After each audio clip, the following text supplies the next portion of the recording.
Ya, yang pasti 14 tahun nggak gampang ya, gitu kan. Adaptasi itu sampai saat ini juga masih terus belajar gitu. Tapi gimana caranya kita benar-benar bisa kompak ngelewatin itu semua. Ya pasti seneng lah. Mudah-mudahan bisa sampai. Tapi pas banget nih, cantik banget gitu, 12. Iya ya. Iya, cantik Buat banget. ini ya, banyak diskon dong. Tapi apa sih mungkin ada harapan-harapan nggak di anniversary yang kemarin?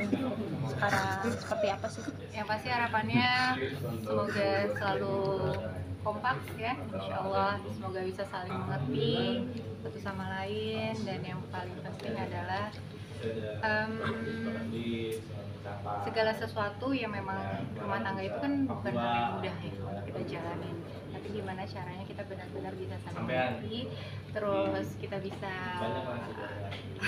sama-sama belajar yang paling penting. Karena rumah tangga itu kan adalah ibadah seumur hidup gitu. Jadi harus terus belajar gitu, saling memahami satu sama lain. Tapi selama 14 tahun ini mungkin yang paling susah dilalui itu apa sih?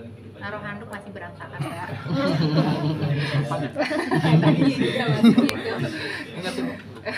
Itu hal sepele banget ya, mungkin teman-teman cowok di sini suami-suami juga masih suka ngelakuin hal itu gitu. Jadi memang ya hal-hal yang seperti itu ya, itulah bumbu-bumbu rumah tangga. Itulah ya. indahnya berhubungan. Iya, Itulah indahnya suami istri. Kalau dari Mas Dimas sendiri 14 tahun ini selama menjalani rumah tangga dengan Kak Dini mungkin apa sih? Ya pasti suka duka. Kalau suka ya pasti biasa umumnya orang bisa menghadapi. Kalau dukanya itu bisa dihadapi dengan happy, dengan bahagia, itu yang justru yang luar biasa. Ya dukanya ya banyak lah, dibawelin sama istri, Cemburuan juga. Cemburu Cemburu. harus dong. Kalau kita nggak punya rasa cemburu justru aneh pasangan itu.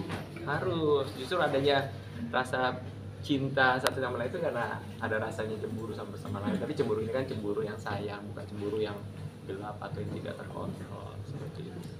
Menjaga keharmonisannya selama 14 tahun seperti apa sih? Menjaga komunikasinya dengan baik kah? Komunikasi, karena 80% pernikahan itu adalah ngobrol. Ya biarpun sekarang terhalang dengan handphone gitu ya, memang nggak bisa dipungkiri, tapi ya kita harus benar-benar peka, gitu, cari waktu gitu untuk bisa ngobrol gitu.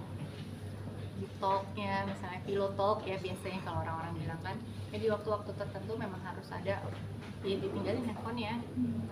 Cara kalian rayakan anniversary itu seperti apa sih? Aduh Mbak, udah 14 tahun nggak Iya, ada. rayainnya mungkin seperti apa enggak? Ada yang spesial gitu.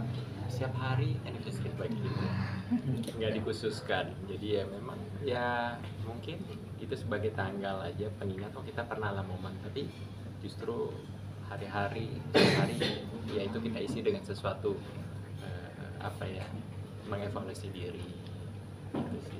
Kasih kado juga gitu nggak? Kado bukan main. Nggak kasih kado gitu ya. Berarti nanti ke London itu untuk merayakan anniversary. Enggak Mbak, buat lari.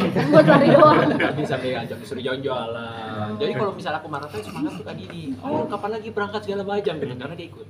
Bisa jalan-jalan. Chicago, besok April insya Allah ke London maraton, istri honeymoon. Oh, Tapi mau lagi honeymoon. suruh lari. Gimana suruh lari? Honeymoon. Gimana jadi suka ikut lari juga nggak sih sekarang? Lagi belajar ini, lagi mulai ya, lagi mempersiapkan diri. Tapi belajarnya tekniknya dulu. Nanti aku temenin dia lari beneran lari. Iya, dan insya Allah targetnya nanti bulan Agustus, nanti ada event lari di bulan Agustus. Kak Dini untuk pertama kali nanti lari ya. Kenapa Kak pilih yang ke London sama yang ke Chicago gitu? Karena Chicago Marathon itu six major world, jadi ada 6 maraton tertua yang bergengsi di dunia. Itu ada 6, salah satunya Chicago dan London. Itu untuk full maraton, jadi larinya 42 kilo. Jadi memang harus persiapan yang matang. Itu bukan hanya bisa lari dan semangat aja, tapi banyak persiapan. Emang suka ikut event-event yang keluar negeri gitu Kak? Sejauh ini seperti itu ya, kita menganggap ya alhamdulillah kita masih Allah takdirkan berdua ya, kita honeymoonnya bukan hanya sebatas jalan-jalan tapi gimana jalan-jalan bermanfaat. Begitu juga pikiran kita menjalankan sesuatu itu bukan hanya sebatas menghibur diri kita, tapi gimana kita membuat sesuatu itu yang bisa bermanfaat. Kalau lari maraton bukan hanya terhibur, bukan hanya jalan-jalan, tapi dapat sehatnya. Suka lari, olahraga lari, buat event Run for Humanity, lari tapi ada bermanfaat. Jadi kan kalau pikir ya hidup ini gimana kita bisa bermanfaat lebih luas lagi, sebanyak-banyaknya, bukan hanya sehat, hanya umur.